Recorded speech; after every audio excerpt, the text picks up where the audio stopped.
I'm Anita Day and welcome to my kitchen. Benvindo, mija, cocina. Did I do it good? That is because that's Portuguese for welcome to my kitchen. I have a special guest today that is from Brazil. And she does not speak much English, so we're going to be doing some translating on the back side there. So, if you have an aversion to garlic, to meat, if you're a vegetarian, walk away, because it's going to be a beef and garlic kind of day. So take this time, yeah. So we're going to be cooking out on the grill today because it's summertime, and nothing says more summer than cooking out on the grill. It just is better out on the grill. And we're actually going to do it on a charcoal grill, not a gas grill. This is tenderloin, which is an uncut filet mignon. If you go to a restaurant, this is about 6 pounds here. But we have to prep it to put it out there. We have to get rid of the silver skin.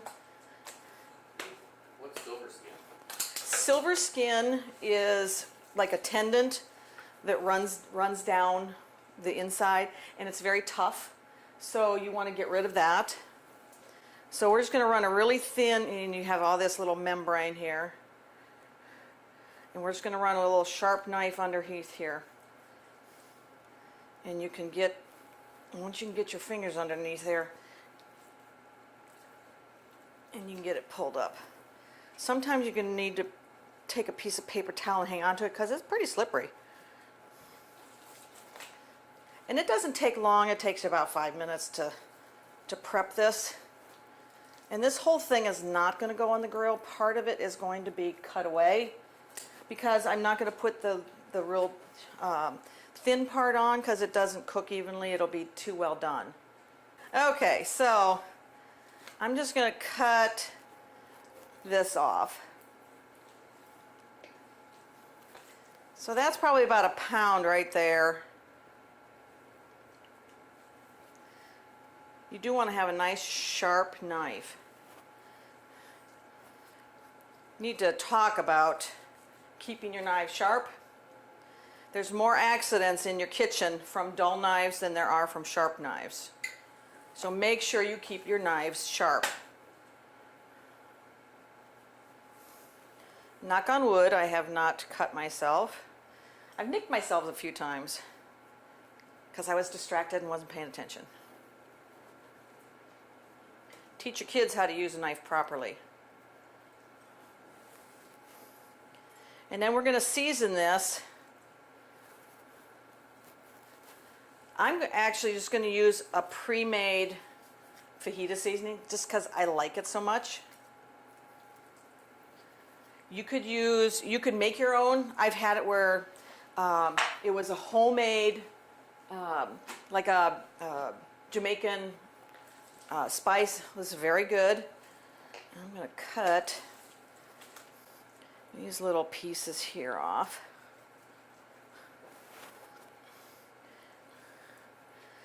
Just so it's nicely shaped. Oh, I got a little bit of some in here.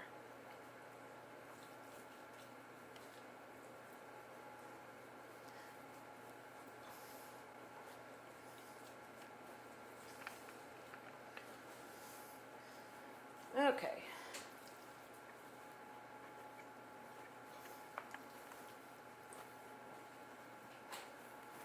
All right, so this is just some pre-made fajita seasoning.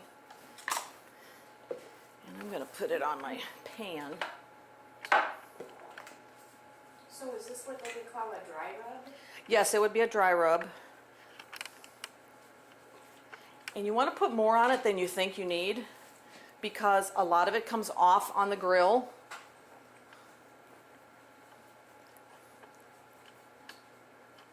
And just by picking it up, you lose a lot of it. And that's a lot of meat there. Make sure you get your ends a little bit. And it'll probably make me sneeze. So, this is now going to go out onto the grill. Okay, I have my coals already hot. I actually have one already on the grill starting, because this does take a while to cook. So this one's been on for about 20 minutes, and it's ready to turn. Now I have my charcoal on one side of the grill because I want to be able to move the meat off the heat for a bit. This is going to be go to about between 150 and 160 degrees. I'm going to start it out closest to the coals so it'll get a nice little crust on it, and then move it away from the coals so it can continue cooking once I've turned it. This is going to take probably, the big piece of meat is probably going to take close to an hour, because we're going to turn it about every 10 to 15 minutes. So in the meantime, while that's cooking, we're going to go back in and do some more cooking. Okay, so our meat is on the grill, and we're going to start another recipe, but before I do, I neglected to give popcorn to my guests. I like to give them popcorn so that they have something to munch on while I'm cooking. Okay, so this next recipe I learned from a friend in Louisiana, and it's called Louisiana Red Hots. And these are just baby red potatoes and water for boiling. And we're going to put about a teaspoon, this is Zatarain's liquid shrimp oil, and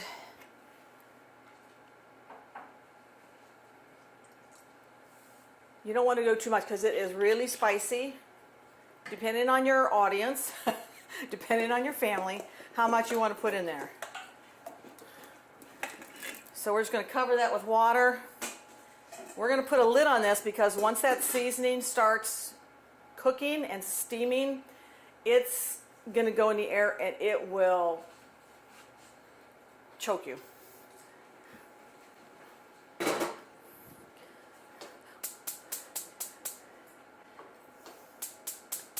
Oh, wrong one. Right to light run. Once it gets boiling and then the spices get mixed up good, then it's okay to take the lid off so it doesn't boil over. We're also going to put in almost a whole pot of garlic. So this will keep any vampires away. And that's going to get mashed in there, right in with the potatoes. Skins and all. This is a really simple recipe because there's not a lot of prep to it. Just wash them, put them in the tub, and go. And then we're going to prepare some mushrooms to go with our beef in a little bit. But I want to take the opportunity to thank our sponsors, Northleaf Winery and the Granite House. Michael Schumacher put in my new countertops. I know, I love them. I have more surface now, so before I had that little drop down and it was just kind of useless space, and so I know, I love it. He did a fabulous job. Thank you, Michael. And now all I have to do is wait for them to cook, right? So let's take out our mushrooms and get them ready anyway. So we're just going to take just regular mushrooms. These are already sliced, but I'm going to cut them up just a little bit more. Because there's some really big ones there.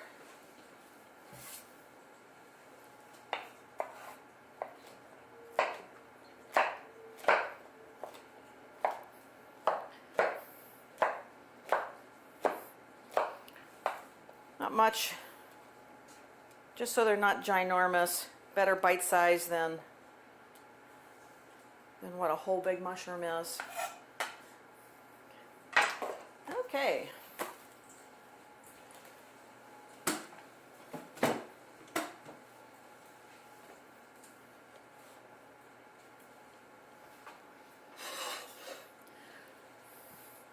Okay, we're going to go to put our butter in the pan.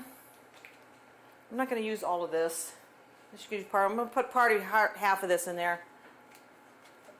And then that'll melt. And then I'll put my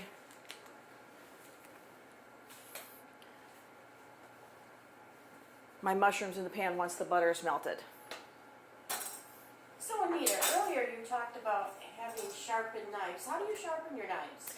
I actually have mine professionally sharpened because they're really expensive knives, and I don't want to mess them up with like the little can opener sharpener. I have them sharpened probably twice a year. More if I could, because where I bought them in Ohio, they sharpen them for free. And luckily my sister lives right there, so whenever I go to visit, I take my knives and get them sharpened. So if you can invest in good knives, it's well worth it because they will last you a lifetime. Always try and get one that has the tine going all the way up through the spine. These are wooden handles, so they do not go in the dishwasher ever because it will ruin the wood. The blade is okay, it's the wood will start to rot. So you don't want to. These have a lifetime guarantee on them, and they make them. They're from Werther's. He's a Mr. Werther started making knives back in the 30s. I think it was around in the 30s. He worked for a steel mill there, and he started making knives because he was doing carving in his free time, and he couldn't find any knives that he liked. So he started making them on his own because he worked in the steel mill. He knew how to temper steel properly. So that's how he made his knives, and he has the most extraordinary collection of hand-carved trains that you will ever see in your life. They are all to scale. This man had, I think it was a second-grade education. And it's well worth the trip to go to this museum, and you can buy the knives there. But the trains are phenomenal. He has the Lincoln funeral train, and it's probably about 8 feet long.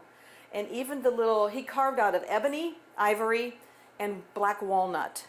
So they're not easy things to carve out of.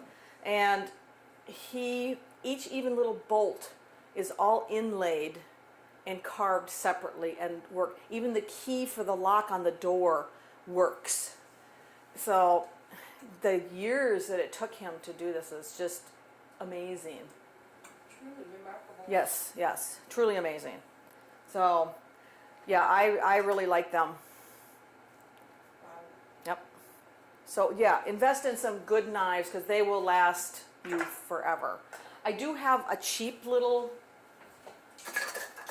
utility knife that I use for anything, like cutting plastic, I don't want these knives used on. It's like, like when you're a sewer, you don't want your good sewing scissors used on cutting paper because it ruins them. So same way with this. So this is my utility cut plastic, carpet. I've used it for carpet. I think it's time we go out and check the meat.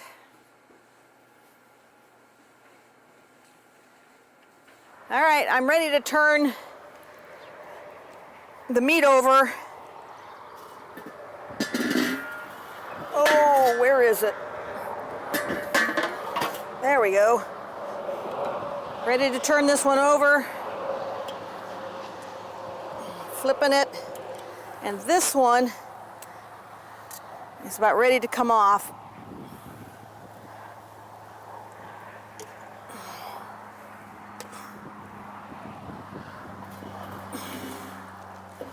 I'm going to move that away off of the coals just a little bit.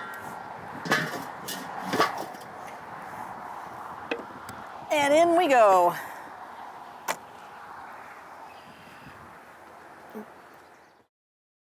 Okay.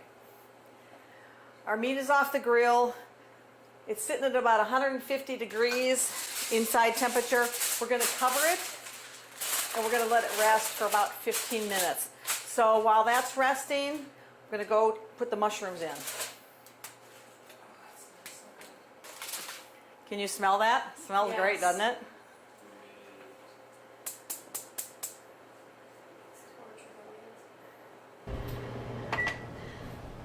Get that going.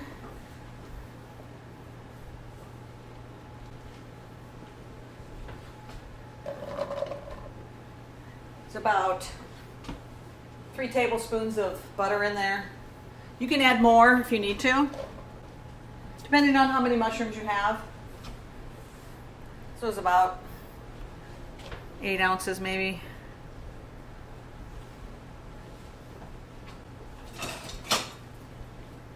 And we're gonna put a little bit of garlic salt in that. See, it's a garlic kind of day.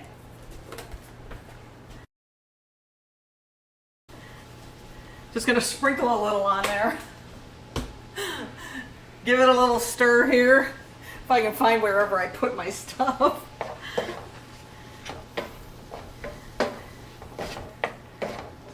We're gonna let those saute for about 10 minutes. And our potatoes are just about done. Ooh, it's getting warm over here. I'm gonna test my potatoes.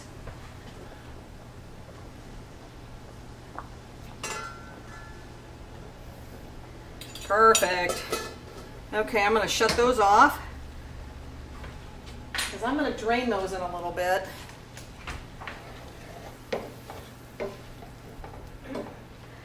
The mushrooms only take about 10-15 minutes.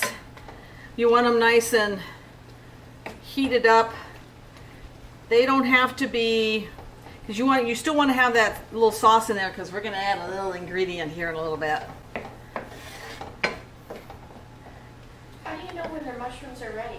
It depends on what kind of consistency you want. You can, once they're heated through, they're good, but you might want to get some of the moisture out. It really is to taste. Well, that's a good question. Because the longer you cook them, the drier they're going to get. Sometimes I like them to have like a little brown to them. It totally changes the flavor. And these are just white, white mushrooms. You could use portobello, baby portobellos, or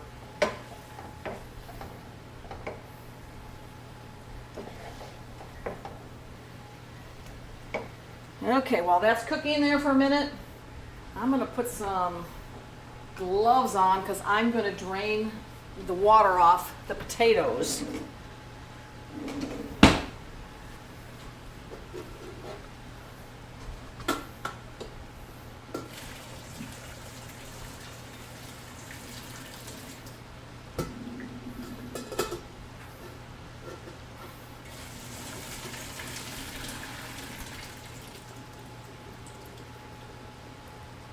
Okay, now these are red potatoes with the skins on and garlic that's been peeled, and then we're just going to start mashing it.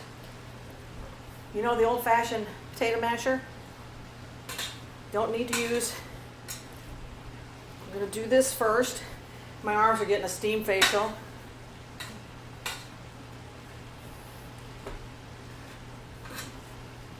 That up, and then we're going to put a whole stick of butter in here. And you have 1 clove of garlic in there? This is a whole pod of garlic. Whole pod. What's the difference between a pod and a clove? A clove is just the one singular little. A pod is the whole thing, like this. This is a pod. Oh, okay. So the clove is just the one little. And I just got these at the farmer's market, so they are really super fresh. They need to dry out a little bit more to peel. Okay, that butter is melting. Ooh, even that handle's warm. Safety, safety.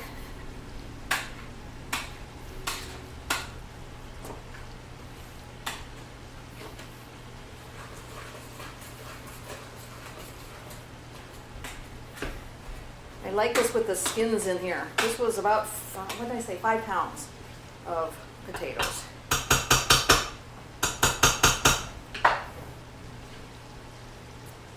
Gotta taste it.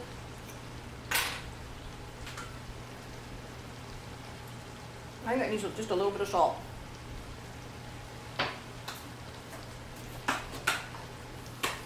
Now, did you put salt in there before? I did not put salt in there before. And these are ready, and I'm just going to cover those for a second while that's... Okay, this is cooked down just a little bit. Now, we're going to add a little whiskey to it. Use bourbon. We're only going to do probably 1/4 to 1/2 cup. Not a whole lot. But it sure changes the flavor of the mushrooms. And it is great on beef. Okay, let that cook down for a minute, let that alcohol cook out of there, and we'll be ready to cut the beef up, and then it'll be time to eat. Yay. Your favorite part, right? My favorite part. Thanks, Jeff. Hey. So my mushrooms are done cooking, and the juice is down. Gonna put them in the bowl. Little music there, playing the spoons, like my sister. Can you smell that? Oh.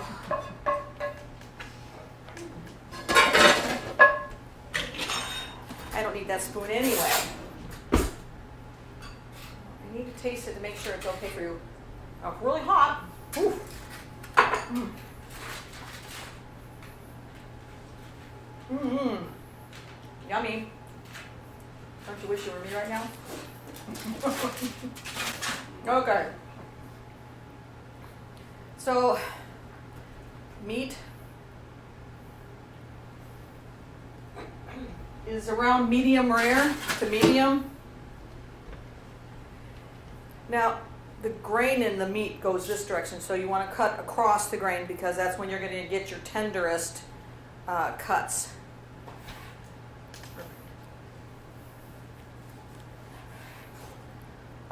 Perfection. Oh my word, that's yummy looking. Don't let these big tenderloins scare you. Let me tell you a trick. I like using the thermometer because I can really get a precise temperature. But you can tell the squishier the meat is, the more rare it is. So this is a little more rare on this end than this end is, okay? Who's ready? Me. Okay. And do you want some mushrooms with yours? Yes, please. Alrighty. And a fork. Oh, a fork would be nice, right? I'm going to do it like that, and you can come and get it. And I don't know if you're going to need a knife to cut that, but I will give you some. Just in case. There you go.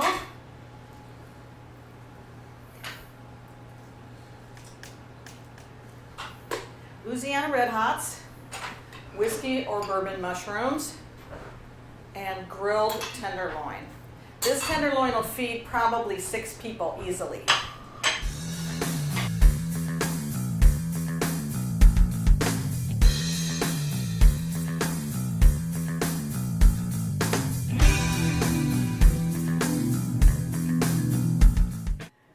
Thank you for joining me today. Teach a child to cook so they can take care of themselves one day. Share your recipes because if you take it with you, they're gone forever.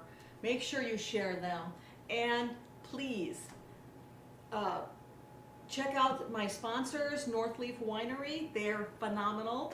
And the Granite House, Michael Schumacher, who did my granite countertops. Love them. And thanks for joining me, and I'll see you next time. I'm gonna eat. Ooh, that smells so good.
know why the chef served frozen meat? Why? He wanted meat to melt in your mouth.